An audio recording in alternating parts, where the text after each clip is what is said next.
Hello दोस्तों, कैसे हैं आप सब लोग।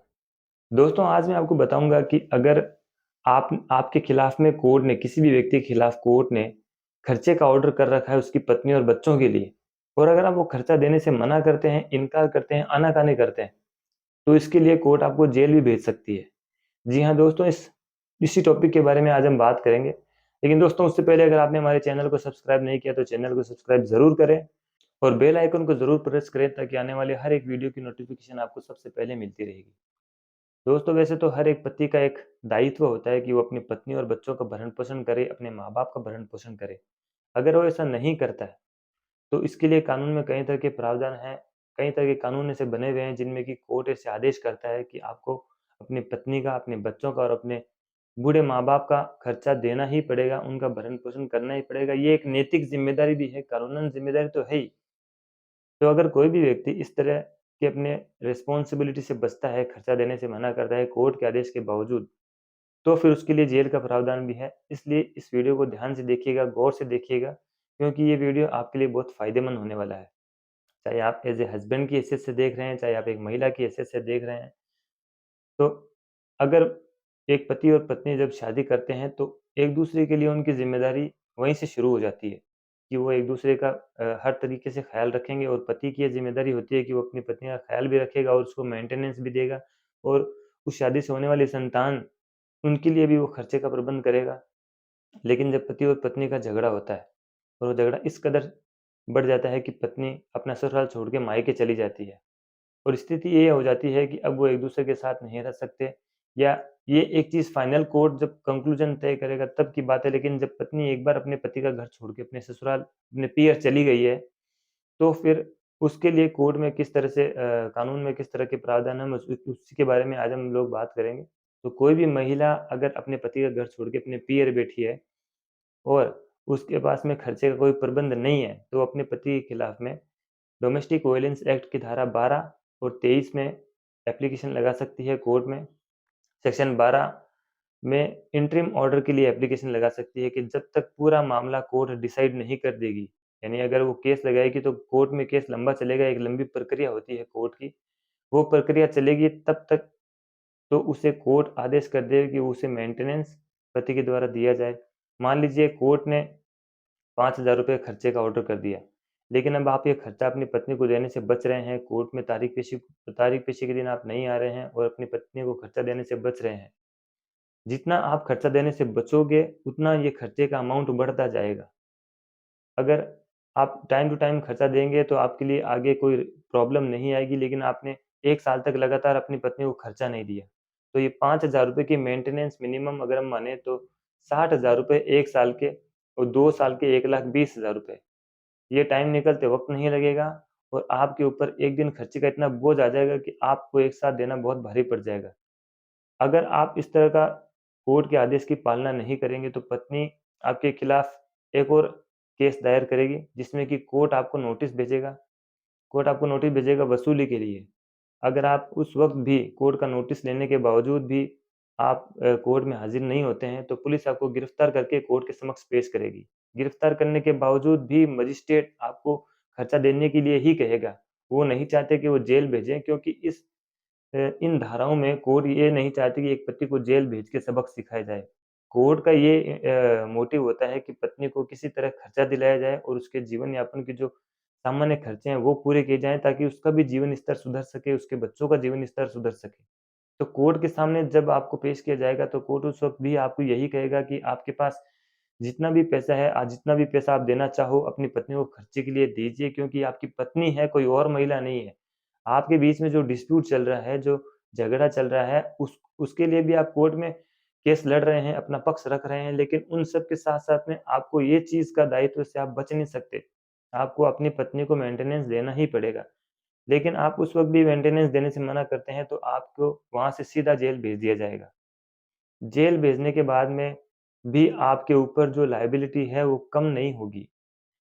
सुप्रीम कोर्ट का एक आदेश आया था अभी कुछ दिन पहले, उसमें सुप्रीम कोर्ट ने कहा कि अगर कोई भी पति अपनी पत्नी को खर्चा देने से मना करता है और वसूली वारंट में जब उसे गिरफ्तार करके लाया जाता है, तो उसे 1 महीने के खर्चे के लिए 1 महीने जेल में रहना पड़ेगा।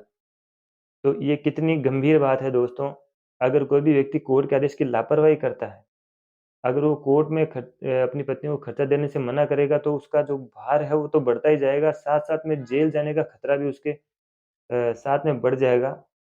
इसलिए कोशिश ये करें कि जितना आपसे हो सके आप अपनी वाइफ़ को कोर्ट के आदेश के अनुसार मेंटेनेंस देते रहें।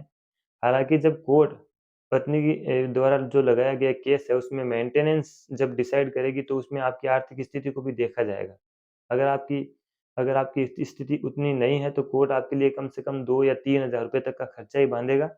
लेकिन अगर आप एक वेल सेटल्ड व्यक्ति हैं, आपकी अच्छी इनकम है, आपके बिज़नेस हैं, तो कोर्ट आपके उसके हिसाब से पत्नी को इनकम आपसे खर्चा दिलवाएगा।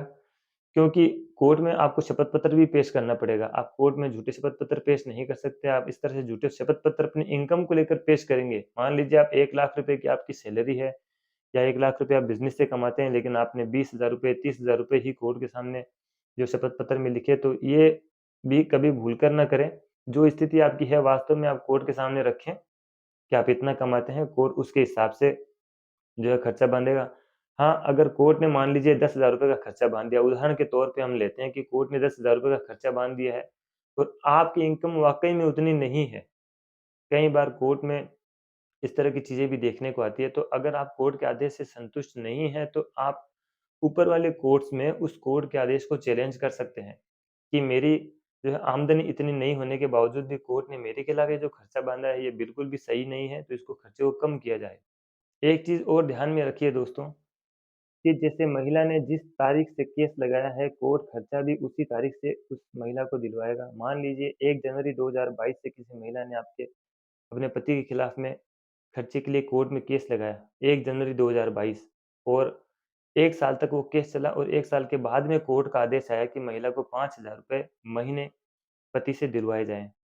तो 1 जनवरी 2022 जिस दिन से उसने केस लगाया था, उस दिन से उस खर्चे के अमाउंट की काउंटिंग होगी, यानी 60,000 रुपए तो उस आदेश के होते ही आपके ऊपर देने के लिए लायबल हो गए आप 60,000 रुपए। तो जिस दिन से पत्नी जो है कोर्ट में केस लगाती है, उस दिन से पति के खिलाफ जो खर्चे का आदेश होगा, उस दिन से लागू किया जाएगा। इसलिए जब कोर्ट इस तरह का आदेश करता है भरण-पोषण की राशि का, तो उसको शुरुआत में ही पत्नी को भरण-पोषण की राशि दे देनी चाहिए। सिर्फ़ और सिर्फ़ हाई कोर्ट के पास ही इतना पावर है कि उस ऑर्डर को ख़ारिज किया जा सकता है, रिवीज़न के द्वारा।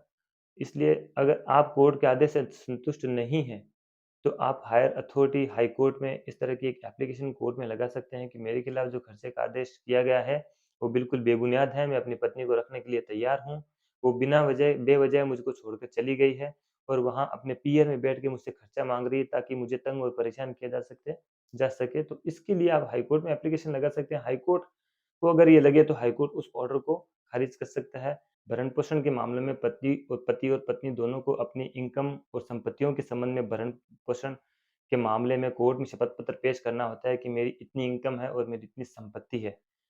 तो जब कोर्ट का आदेश पति के खिलाफ हो जाता है, खर्चे का ऑर्डर हो जाता है और वो लगातार आनाकानी करता है, तो जो संपत्तियाँ उसने अपने शपथ पत्र में लिखी है, कोर्ट उन संपत्तियों की नीलामी करके भी पत्नी को खर्चा दिलवाता है।